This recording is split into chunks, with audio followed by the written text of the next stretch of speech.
میں سوچ رہا تھا کہ خدا کے کلام میں لکھا ہے پہلا کرنتھیوں اس کا 6واں باب اور 2 آیتیں بڑی زبردست ہیں۔ لکھا ہے کیا تم نہیں جانتے کہ تمہارا بدن روح القدس کا مقدس ہے جو تم میں بسا ہوا ہے اور تم کو خدا کی طرف سے ملا ہے اور تم اپنے نہیں کیونکہ قیمت سے خریدے گئے ہو، پس اپنے بدن سے خدا کا جلال ظاہر کرو۔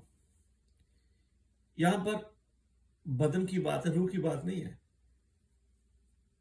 اور پولس کہتا ہے کہ ہم اپنے بدنوں سے خدا کا جلال ظاہر کریں۔ ایمپلیفائڈ ورژن کے مطابق اس میں اس کا یہ ہے کہ اپنے بدن سے لکھا ہے کہ with your body honour and glorify God, یعنی خدا کی عزت کرنا۔ اب یہ ہم نے سوچنا کہ ہم نے خدا کی عزت کیسے کرنی ہے اپنے بدن سے، اپنے بدن کے اعضاء کو کیسے خدا کی عزت کے لیے استعمال کرنا۔ اور پھر لکھا ہے آنر، لکھا ہے glorify God with your body. اور پھر ہم اس کا مطلب ہے کہ جو کچھ ہم کریں، جو کچھ کریں، سوچیں سمجھیں کچھ کریں، اپنے بدن کے اعضاء سے ہم نے خدا کے نام کو جلال دینا ہے۔